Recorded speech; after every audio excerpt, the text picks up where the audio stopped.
Hello everyone, জ্ঞানজ্যোতি coaching সেন্টারের পক্ষ থেকে তোমাদের সকলকে জানাই আরও একবার স্বাগত। আজকের ক্লাসে আলোচনার বিষয় হচ্ছে সুলতানি যুগের সাহিত্যিক উপাদানগুলি সম্পর্কে। ঠিক আছে, তোমরা যারা নর্থ বেঙ্গল ইউনিভার্সিটির অধীনস্থ বিভিন্ন কলেজগুলিতে পড়াশোনা করছো, তোমাদের জন্য আজকের ক্লাসে কিন্তু third semester major history paper six থেকে আর কি একটা খুবই গুরুত্বপূর্ণ বিষয়, সেটা হচ্ছে এই যে সুলতানি যুগ যেটা রয়েছে, সেই সুলতানি যুগের ইতিহাসের উপাদান হিসেবে সাহিত্যিক উপাদানগুলি সম্পর্কে আলোচনা করব। ঠিক আছে, আচ্ছা, আলোচনার বিষয় শুরু করার আগে তোমাদেরকে একটা ছোট্ট ইনফরমেশন দিয়ে রাখি যে তোমরা যারা যারা ভাবছো আমাদের সঙ্গে এই সেমিস্টারে অনলাইনে যুক্ত হবে, তারা স্ক্রিনে দুটি নাম্বার দেখতে পাচ্ছ। এই নাম্বার দুটি হলো আমাদের জ্ঞানজ্যোতি কোচিং সেন্টারের অফিসিয়াল হেল্পলাইন নাম্বার। যে কোনো একটা নাম্বারে যোগাযোগ করে যুক্ত হয়ে যেতে পারো। এছাড়াও তোমাদের হচ্ছে কোর্স ডিটেলস সম্পর্কে আর কোর্স ফি সম্পর্কেও বলে রাখি। কোর্স ডিটেলসের মধ্যে যে বিষয়টা রয়েছে সেটা হচ্ছে যে তোমরা প্রপার গাইডেন্স পেয়ে যাচ্ছ, এর সাথে সাথে recorded classes, high quality notes এবং 100% কমন সাজেশনসগুলো কিন্তু পেয়ে যাচ্ছ। এবং তোমাদের সেমিস্টারের জন্য যেই কোর্স ফিটা রাখা হয়েছে সেটা হলো মেজর স্টুডেন্টসের জন্য কোর্স ফি রয়েছে 1299 এবং মাইনর স্টুডেন্টসের জন্য কোর্স ফি রয়েছে 699। ঠিক আছে, এই ছিল মূল যে ইনফরমেশনের বিষয়। এবার সরাসরি মেইন যে টপিক রয়েছে সেটা নিয়ে আলোচনা শুরু করছি। দেখো, মূলত যে এই যে সুলতানি যুগের যে উপাদানগুলি রয়েছে, ঠিক আছে, বিশেষত আজকের ক্লাসে আলোচনা করবো সাহিত্যিক উপাদানগুলি নিয়ে। সেক্ষেত্রে আমরা প্রথমত যে বিষয়টা জানবো সেটা হচ্ছে এটার ভূমিকা সম্পর্কে। কি বলেছে, সুলতানি যুগের ইতিহাস রচনার প্রধান উৎস ছিল বলা চলে সেখানকার যে তৎকালীন সে সময়ের যে বিভিন্ন সাহিত্য এবং যে রাজদরবারের বিভিন্ন যে নথিপত্রগুলি রয়েছে সেগুলি। তার সাথে সাথে এই যুগের বেশিরভাগ ঐতিহাসিক গ্রন্থ দলিলগুলি কি ছিল, মূলত ফার্সি ও আরবি ভাষায় আর কি রচিত ছিল। এবং বিভিন্ন সুলতানদের পৃষ্ঠপোষকতায় কি হয়েছিল, পণ্ডিতরা দরবারি ইতিহাস রচনা করেন। যেটা থেকে কি জানা যায়, সেই সময় রাজনৈতিক ও আর্থনৈতিক বা আর্থ সামাজিক, অর্থাৎ অর্থনৈতিক, সামাজিক, রাজনৈতিক যে অবস্থা রয়েছে সেগুলোর কিন্তু বিবরণ আর কি পাওয়া আর কি যায়। তাহলে ভূমিকা বা স্টার্টিং এর দিকটা এই যে উপাদান সম্পর্কে যেটা রয়েছে সেটা হচ্ছে এই সুলতানি যুগের উপাদানের মূল উৎস কি ছিল সেই সময়ের বিভিন্ন যে সাহিত্যগুলি ছিল সেগুলি। এবং এগুলো কি হচ্ছে, এই যে দলিলগুলি রয়েছে, ঐতিহাসিক গ্রন্থ, এগুলো মূলত ফার্সি এবং আরবি ভাষায় রচিত ছিল। ঠিক আছে, নেক্সট রয়েছে প্রধান ঐতিহাসিক ও তাদের গ্রন্থ।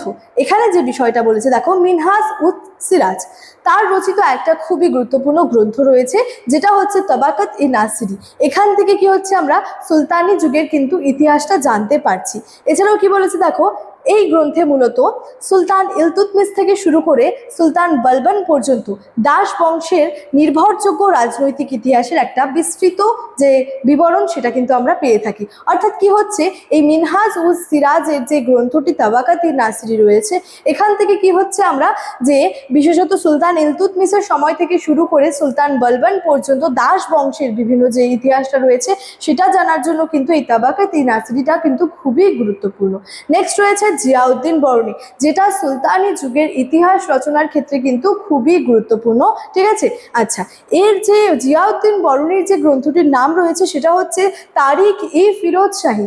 এখান থেকে আমরা কি হচ্ছে যে এতে গিয়াসউদ্দিন বলবন থেকে শুরু করে ফিরোজ শাহ তুগলক পর্যন্ত যে তাদের সময়কার যে রাজনৈতিক অবস্থা, যে আর্থসামাজিক অবস্থা, এই সমস্ত বিষয় কি বিস্তৃত বিবরণ পেয়ে থাকি।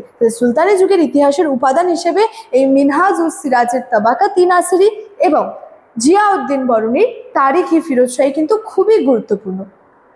নেক্সট এবার হচ্ছে আমির খসরু। আমির খসরুরও কিন্তু সুলতানি যুগের ইতিহাসে একটা গুরুত্বপূর্ণ অবদান রয়েছে। কি রয়েছে, যে তাকে কিন্তু ভারতের তোতা পাখি বলা হয়ে থাকে। এবার বলেছে আমির খসরু ছিলেন সুলতানি যুগের অন্যতম শ্রেষ্ঠ সাহিত্যিক এবং ঐতিহাসিক। তার রচনাগুলি ইতিহাসের কিন্তু অমূল্য রত্ন। তার যে বিভিন্ন রচনা রয়েছে তার মধ্যে রয়েছে খাজাইন উল ফুতুহ এবং যে তুঘলকনামা। এখানে বলেছে খাজাইন উল ফুতুহ থেকে জানা যায় আলাউদ্দিন খলজির বিভিন্ন যে সময়ের যে বিভিন্ন ঘটনাবলী রয়েছে সেগুলো, এবং তুঘলকনামা থেকে কি জানা যায়, গিয়াসউদ্দিন তুঘলকের যে রাজত্বকাল থেকে শুরু করে তার সময়ের যে বিভিন্ন তথ্যগুলি রয়েছে সেগুলি কিন্তু জানা যায়। এবং আমির খসরুকে কিন্তু সেক্ষেত্রে যে তার শ্রেষ্ঠত্বর জন্য আর কি যে ভারতের তোতা পাখিও কিন্তু বলা হয়ে থাকে। ঠিক আছে, এই সমস্ত বিষয়গুলো কিন্তু লক্ষ্য করা যায়। নেক্সট যেটা রয়েছে সেটা হচ্ছে বিদেশি পর্যটক এবং সুফি সাহিত্য। ঠিক আছে, এক্ষেত্রে কি বলেছে দেখো, ইবন বতুতার যে রিহিলা রয়েছে, ঠিক আছে, এবং রয়েছে সুফি সাহিত্যের মধ্যে মালফুজাত। এখানে যেটা রয়েছে ইবন বতুতা, এই ইবন বতুতা কিন্তু সুলতানি যুগের ইতিহাসে যে বিদেশি পর্যটকদের মধ্যে খুবই গুরুত্বপূর্ণ একটা নাম।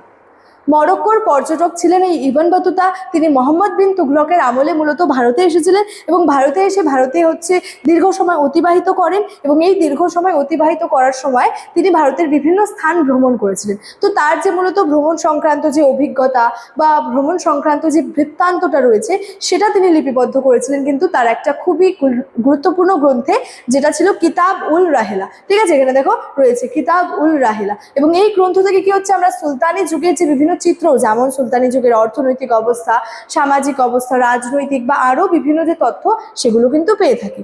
তারপরে রয়েছে মালফুজাত। এখানে বলেছে সুফি সাধকদের কথোপকথনের কিছু সংকলন রয়েছে, সেগুলোকেই কিন্তু মালফুজাত বলা হয়ে থাকে।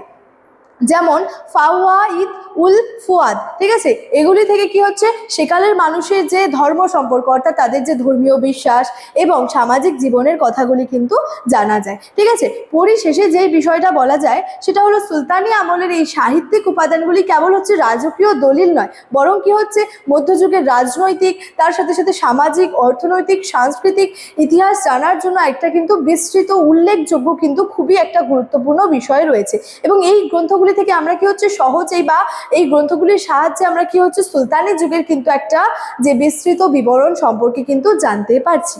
তাহলে সুলতানি যুগের ইতিহাসের উপাদান হিসেবে এই সাহিত্যিক উপাদানগুলি নিয়ে আজকের ক্লাসের আমার আলোচনার বিষয় কিন্তু এতটাই ছিল। ঠিক আছে, ক্লাসটি শেষ করার আগে তোমাদেরকে একটা ছোট্ট ইনফরমেশন দিয়ে রাখি যে তোমরা যারা যারা ভাবছো যে আমাদের এখান থেকে তোমাদের সিলেবাসের উপর বেস করে কিন্তু বিভিন্ন বইগুলি রেডি হয়েছে এবং তোমরা যারা যারা সেই বইগুলি আমাদের থেকে নিতে চাইছো, তারা আমাদের সেন্টারে অফিসিয়াল দুটো নাম্বার রয়েছে, যে কোনো একটি নাম্বারে যোগাযোগ করে সেই বইগুলি নিয়ে নিতে পারো এবং আমাদের সঙ্গে যুক্ত হয়ে যেতে পারো। চলো, আজকের ক্লাস এতটাই, দেখা হচ্ছে পরবর্তী ক্লাসে। Thank you.